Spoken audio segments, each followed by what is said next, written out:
पुन्हा वडाळा अशा साधारणतः 4 सभा पुढे करायच्या आहेत। त्यामुळे आपल्या सगळ्यांशी थोडक्यात संवाद साधावा आणि आपली रजा घ्यावी यासाठी उभी आहे। बऱ्याचदा पत्रकार असा प्रश्न विचारत आहेत की आज इथे तुम्ही बोलणार आहात तर मग तुम्ही कुणाला टार्गेट करणार आहात, आज टार्गेटवर कोण असेल। मला असं वाटतं की ठाकरेंनी कधीही व्यक्तिद्वेषी राजकारण केलं नाही आणि ठाकरेंच्या नेतृत्वाचे आम्ही शिलेदार ते व्यक्तिद्वेषी राजकारण कधी आम्हालाही स्पर्शून गेलं नाही।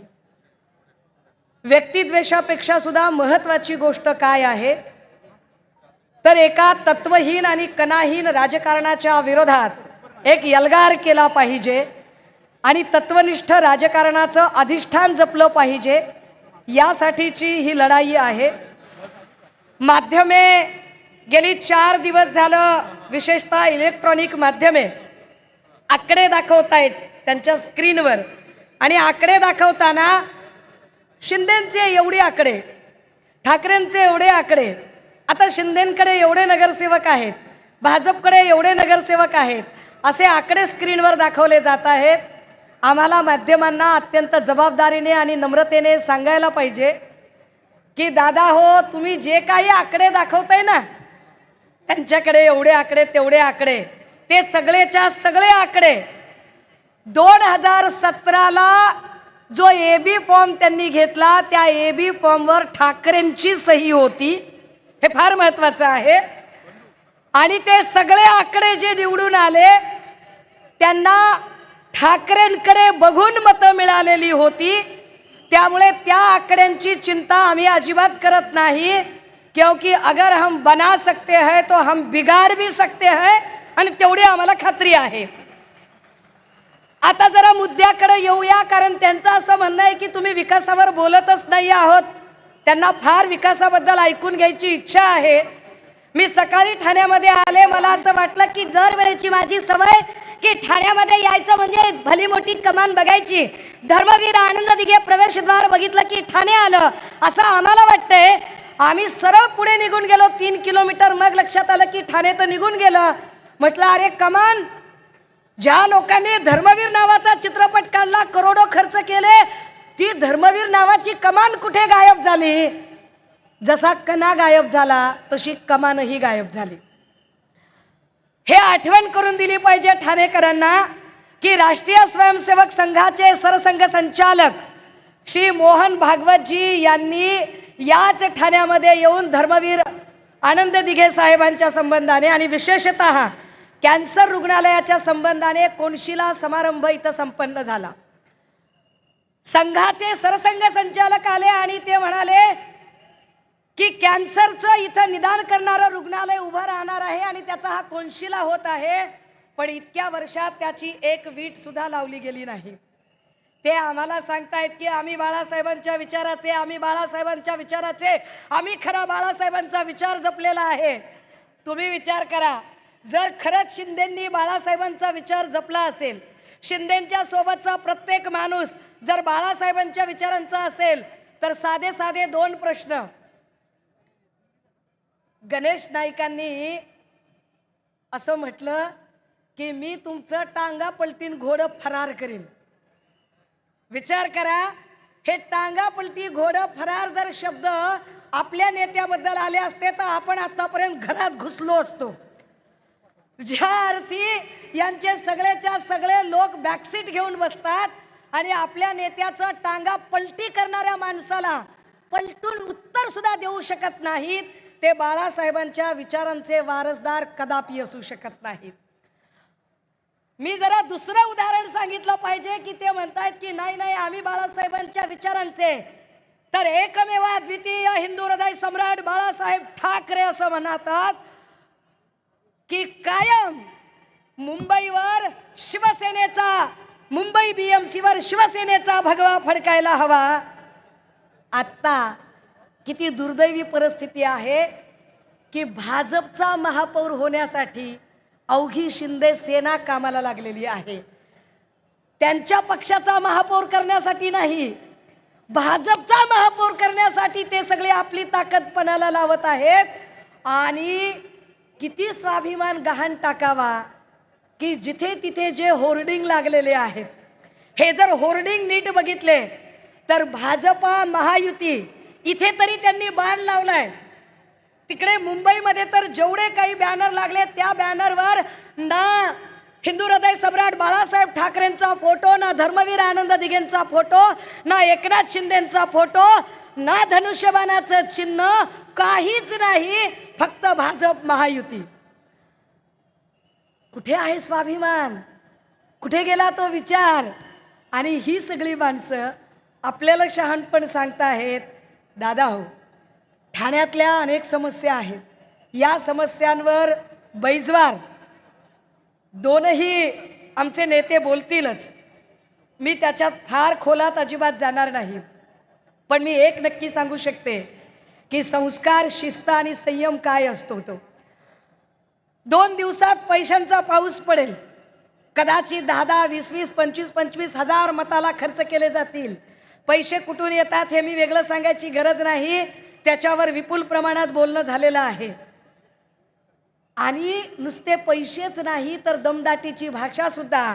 कोणीतरी एक बाई होत्या आणि त्या बाईंची एक ऑडिओ क्लिप व्हायरल झाली. त्याच्यामध्ये त्या बाई अतिशय चांगल्या भाषेत संस्कृत श्लोक म्हणत होत्या. खूप चांगले चांगले श्लोक त्या उच्चारत होत्या. आता या बाईंचं नाव या मंचावरून घेऊन हा मंच बाटवण्याची माझी अजिबात इच्छा नाही. त्यामुळे ते नाव माहीत असलं तरी मला इथून अजिबात उच्चारावंसं वाटत नाही. ही माणसं ज्यांना ज्यांना आपण उभं केलं ती माणसं, हमारी बिल्ली हमी को अगर म्याऊ कर रही है तो बिल्ली को जरा बताना पडेगा की बिल्ली जरा रुक. आपल्याला या लोकांना जरा सांगावं लागेल. या सगळ्या निमित्ताने ठाण्यामध्ये सातत्याने गेल्या 3 वर्षापासून ज्यांनी संघर्षाची भूमिका घेतली ते सन्माननीय नेते राजन विचारेजी इथे लढत आहेत. आणि त्यांच्यासोबत तितक्याच ताकदीने इथले शिवसैनिक लढत आहेत. या सगळ्या शिवसैनिकांच्या सोबत आता अजून एक ताकद उभी राहते, ती महाराष्ट्र नवनिर्माण सेनेची. ही महाराष्ट्र नवनिर्माण सेनेची ताकद आणि ओरिजिनल शिवसेनेची ताकद, ही ताकद इतकी मोठी आहे की कालपासून या सगळ्यांची फेफे उडाली. एक जात सगळे सकाळपासून ओरडायला लागले की कालची सभा काय होती काय होती. एकीकडे फडणवीसांपासून सगळेजण सांगतायत की आम्हाला काहीच फरक पडत नाही, या सभेने फरक पडत नाही, ठाकरेंनी फरक पडत नाही. पण दुसरीकडे फडणवीस असतील, शेलार असतील, दरेकर असतील, ते काय आशिष कुरेशी असेल, तो काय गिरीश महाजन, हे सगळीच लोक सकाळपासून संध्याकाळपर्यंत ठाकरे ठाकरे ठाकरे ठाकरे ठाकरे ठाकरे ठाकरे ठाकरे ठाकरे ठाकरे ठाकरे ठाकरे ठाकरे, हे इतका ठाकरे ठाकरे ठाकरेचा जप चालू आहे की यांना नेमका किती फरक पडलाय, हे नेमके किती कळवळलेत, हे नेमके किती हल्लेत, हे कालपासून आपल्या लक्षात आलेलं असेल. आणि त्यामुळेच कालची सभा ही नुसती गेम चेंजर नाही, तर कालची सभा एकट्या मुंबईचं नाही, संबंध महाराष्ट्राचं वातावरण फिरवणारी जी सभा झालेली आहे, त्या सभेनंतर निश्चितपणे महाराष्ट्र नवनिर्माण सेनेचे आणि ओरिजिनल शिवसेनेचे सर्व सैनिक अधिकाधिक ऊर्जित अवस्थेत आहेत. आणि ही ऊर्जित अवस्था आपल्याला निश्चितपणे विजयश्री प्राप्त करून देणार आहे. ती विजयश्री मिळवण्यासाठी कटिबद्ध राहूया. महत्त्वाची गोष्ट मी विसरून जाईल. मला याची कल्पना आहे की हे सगळं चालू असताना काही लोक स्क्रीनवर असतील ऐकायला काय काय कोण कोण बोलतंय. काही लोक इकडे तिकडे मोबाईलवरच डायरेक्ट लाईव्ह ऐकत असतील. साहेब हे काय बोलले, ते काय बोलले, ऐका. खबरे फार असतात, उजवीकडे डावीकडे मागे पुढे सगळीकडे असे मोबाईल घेऊन थांबलेले. मी वारंवार म्हणते की खबऱ्यांचं अर्थकारण काही फार मोठं नसतं. फार फार तर हाफ बिर्याणी आणि 90 इथपर्यंतचं ते अर्थकारण असतं. हे सगळे हाफ बिर्याणी 90वाले जे लोक आहेत, जे अस्वस्थ होऊन आपल्या आलमपणाला काय ज्या काही गोष्टी पोचवायचा प्रयत्न करत आहेत, त्या आलमपणापर्यंत सुद्धा या सभेचा आवाज गेला पाहिजे. आपण सगळेजण ताकदीने अवघे 70-72 तास आता मतदानाला शिल्लक आहेत. या 70-72 तासातला प्रत्येक मिनिट कारणी लावूया, ताकदीने लढूया. लढणाऱ्याला विजयश्री कायम मिळते, शस्त्र टाकणाऱ्याला नाही. आपण लढलं पाहिजे. जातीवंत लढवय्यांनी आपण सगळे लढूया, जिंकूया. या सदिच्छेसह पुनश्च एकदा माझ्या बोलण्याने कुणाचीही, कुठल्याही गद्दारांची, विश्वासघातक्यांची किंवा अजून कोणाकोणाची किंवा काही जण आपल्यात असूनही आपला गेम करायला जे थांबलेले असतात ते आपल्यात वावरतात, पण आपल्यालाच जणू काहीतरी आपल्यातले गुप्तहेर बनून राहतात. अशांना जर या सगळ्या बोलण्याचा राग आला असेल, उपमर्द झाला असेल, चुकून वाकून त्यांना वाईट वाटलं असेल, कुणाच्या भावना दुखायला गेल्या असतील, तर अशा सगळ्या त्यांचे नेते, कार्यकर्ते, खबरे, हुजरे, मुजरे जे काही आहेत, या सगळ्यांची यापैकी एकाचीही माफी अजिबात मागणार नाही. मला हेच बोलायचं होतं आणि असंच बोलायचं होतं. हे ठामपणे पुनश्च एकदा म्हणते आणि फक्त जाताना एवढंच विचारते, काय निशाणी आहे आपली आणि काय निशाणी आहे दुसरी? इंजिन आणि आणि मला खेळायला अजून काही बॉल जास्तीचे मिळालेले आहेत. त्याच्यामुळे मला असं वाटलं की मला फक्त एक 2-3 ओव्हर मिळालेले आहेत, पण मला 5 ओव्हर जास्तीच्या खेळायला सांगितलेले आहेत. आणि त्यामुळे मी आपल्या सगळ्यांची आभारी आहे. दादा हो, या सगळ्या निमित्ताने कालपासून त्यांनी असा एक धोशा सुरू केला की हा प्रीतिसंगम नाही, हा भीतिसंगम आहे. गिरीश महाजन काल काहीतरी म्हणत होते आणि गिरीश महाजन म्हणाले की 2 ठाकरे आता सत्तेसाठी एकत्रित आलेले आहेत. बर गिरीश महाजन, आम्ही सत्तेसाठी एकत्रित आलोत का? आणि मग फडणवीस आणि शिंदे गुवाहाटीमध्ये काय मोक्षप्राप्तीसाठी एकत्रित आले होते काय? आम्ही सत्तेसाठी एकत्रित आलो. म्हणजे तुमने किया तो रास लीला और हमने किया तो कॅरेक्टर ढीला. जरा तर काय तर जाणीव ठेवा राव. काय बोलताय तुम्ही? काय भान आहे तुम्हाला? तिकडे देवेंद्र फडणवीस त्यांचं एक वेगळंच काहीतरी अगम्य सगळं चाललेलं आहे. माणूस एवढा गोड बोल्यान साखर झेल्या ज्या पद्धतीने हा गडी मांडणी करतोय, आणि मांडणी करताना बघा आपल्या नेत्याची नक्कल करण्यात किती हुबेहूब पटाईत झाले देवेंद्रजी, की देवेंद्रजींनी या सगळ्या याच्यामध्ये ज्या पद्धतीने नरेंद्र मोदींनी आतापर्यंत गेल्या 10-12 वर्षाच्या काळात एकाही पत्रकाराला सामोरे न जाता एकही पत्रकार परिषद निधड्या छातीने घेतली नाही. या संबंध निवडणुकीच्या काळामध्ये देवेंद्र फडणवीस ज्या काही मुलाखती देत आहेत, मुलाखत घेणारे कोण? National crush Girija Oak. मुलाखत घेणारे कोण? जपून जपून जपून पुढं धोका आहे, सई तामनकर. मुलाखत कोण घेते? होणार सुनमी तेजश्री प्रधान. वा, काय अडचण आहे नेमकी देवेंद्र फडणवीसांची, की देवेंद्र फडणवीस एकाही पत्रकाराला मुलाखत देत नाहीत. देवेंद्र फडणवीसांना नेमकं काय म्हणायचं आहे? काय देवेंद्र फडणवीसांचा पत्रकारांवर विश्वास नाही का? देवेंद्र फडणवीस पत्रकारांना घाबरतात का?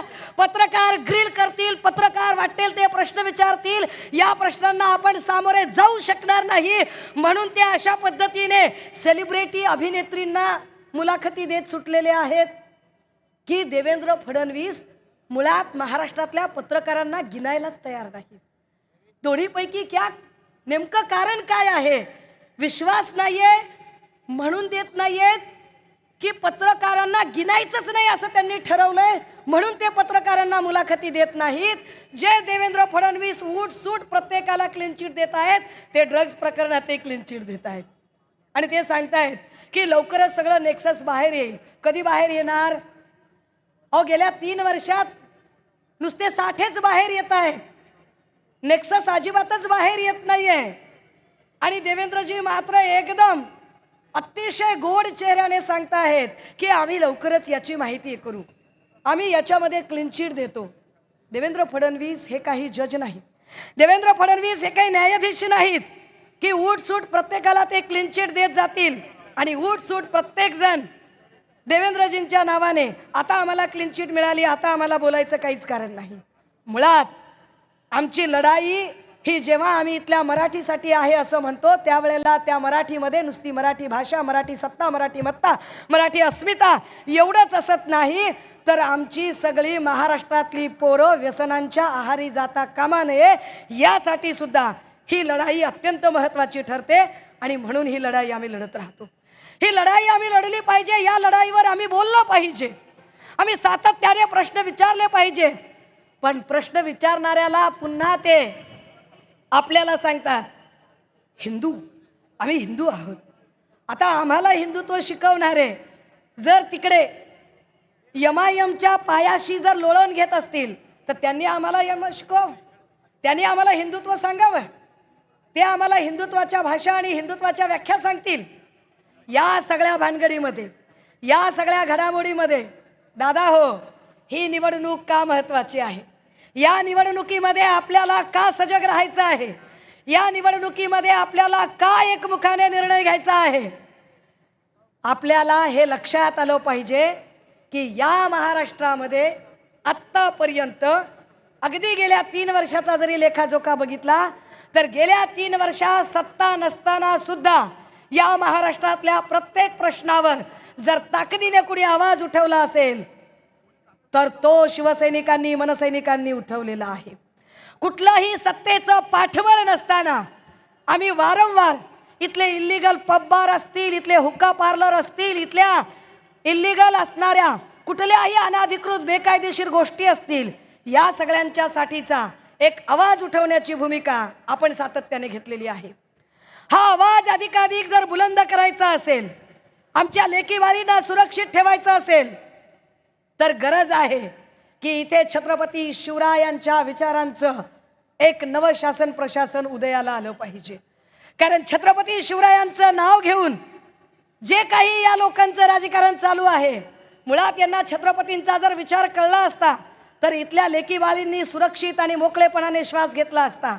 मात्र नेमकं इथल्या लेकीबाळींचं लैंगिक शोषण करणाऱ्या लोकांनाच काय भाजपची मजबुरी असेल की भाजपा ठरवून जे गुन्हेगार आहेत, जे भ्रष्ट आहेत, जे अतिरंजित आहेत, अशाच लोकांना पद देत आहे. दादा हो, मला याची कल्पना आहे की या ठाण्यामध्ये राष्ट्रीय स्वयंसेवक संघाचे अनेक लोक आहेत. मला याची कल्पना आहे की इथे संघाचे पूर्णवेळ कार्यकर्ते आहेत. पण या संघाच्या पूर्णवेळ कार्यकर्त्यांना अत्यंत जबाबदारीने हे सांगितलं पाहिजे.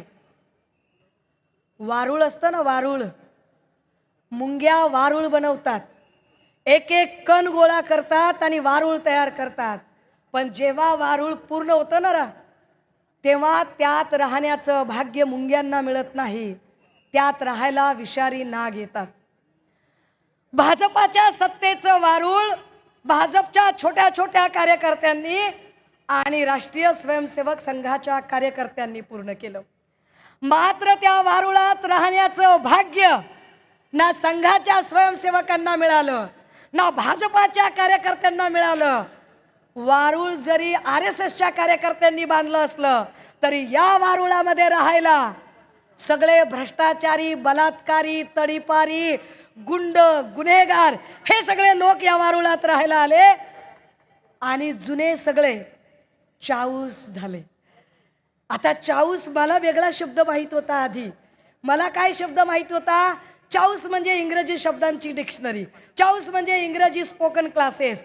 आता एक नवा चाऊस शब्द तयार झालेला आहे, चादर उचलणारे सदस्य.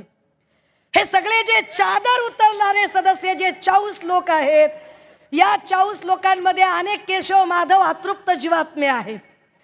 ज्या अतृप्त जीवात्म्यांना अजूनही आतून गुदगुल्या होतात आपण बोलल्यावर, आणि त्यांना वाटतंय की कुणीतरी आपल्या दुःखाला वाचा फोडत आहे, कुणीतरी आपलं दुःख समजून घेत मांडत आहे. आत्ता ज्यांना ज्यांना उमेदवाऱ्या दिल्या त्या सगळ्या उमेदवाऱ्या जर नीट बघितल्या तर भाजपने त्यांचे सगळे निष्ठावान बाजूला ठेवले. दादा हो, हे फक्त आणि फक्त पक्ष फोडतात असं नाही, हे कुटुंब सुद्धा फोडतात. हे पक्ष फोडतात, हे कुटुंब फोडतात, आणि कुटुंब फोडताना काय पद्धतीचं गलिच्छ राजकारण करतात. मी काल परवा प्रभाग क्रमांक 1, 2, 6, 7 मुंबईच्या त्या प्रभागांमध्ये गेले होते. अभिषेक घोसाळकर आमचा शिवसैनिक दिवसा ढवळ्या अभिषेक घोसाळकरची हत्या झाली. दिवसा ढवळ्या ज्या अभिषेक घोसाळकरची हत्या झाली, त्याच्या हत्येचं जगात सगळ्यात जास्त वाईट काय असेल, जगात सगळ्यात जास्त ओझं कोणत्या गोष्टीचं असेल, तर वडिलांच्या खांद्यावर आपल्या पोराचं शव झालं. विनोद घोसाळकरांची काय अवस्था झाली असेल की आपल्या पोराचं शव आपल्या खांद्यावर आहे. घोसाळकर आणि घोसाळकरांच्या पत्नी न्याय मागायला भाजपकडे त्यांनी दाद मागितली, गृहमंत्र्याकडे दाद मागितली आणि काय सांगितलं फडणवीसांनी? फडणवीस म्हणाले की उद्या गाडी खाली कुत्रा मांजर आलं तरी न्याय मागायला येता का? काय संभावना करतात, कुठल्या भाषेत बोलतात, कुत्र मांजर म्हणाले. खरं तर असं बोलणाऱ्या माणसाचा तख्तोताज मी काही केल्या उलथवून टाकेन असं त्यांनी, संपले बोल, असं म्हणणाऱ्या माणसाचा तख्तोताज आम्ही जीवापाड ताकद लावून उलथवून टाकू असं म्हणायला पाहिजे होतं. पण सत्ता किती वाईट असते, संपत्ती किती वाईट असते की अभिषेक घोसाळकरांच्या साठी न्याय मिळायला लढणारी नेमकी त्यांच्या आयुष्याची जोडीदार तीच नेमकी विरोधी शत्रू गटामध्ये सामील होते आणि शत्रू गटातनं निवडणूक लढवते. अशा सगळ्या स्थितीमध्ये जे पक्ष फोडतात, जे कुटुंब फोडतात, या सगळ्या लोकांपासून जर सावध राहायचं असेल आणि मुंबईतला मराठी माणूस, मग तो ठाण्यात असेल किंवा अजून काही, मुंबईतनं ठाण्यात आणि आता ठाण्यात नाही त्याला बाहेर काढायचा जो प्रयत्न केला जातोय, तो प्रयत्न थांबवायचा असेल तर निश्चितपणे तुम्हाला मला सगळ्यांना आता सज्ज व्हावं लागेल आणि ताकदीने लढावं लागेल. मला असं वाटतंय की मी आता माझी जी शेवटची ओव्हर होती ती संपवली पाहिजे आणि सन्माननीय नेते संजय राऊत साहेबांचं इथं आगमन झालेलं आहे.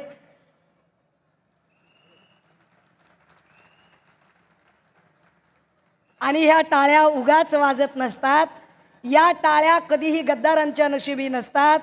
या टाळ्या खुद्दार निष्ठावंत लढवय्या सरसेनापतीसाठी असतात. सन्माननीय संजय राऊत साहेब म्हणजे निष्ठेचं समांतर नाव. त्या राऊत साहेबांच्या उपस्थितीत साहजिक आहे की मी अधिकचे बोलणे योग्य नाही. मी माझं म्हणणं मी जसं मगाशी म्हटलं की ते थांबवते आणि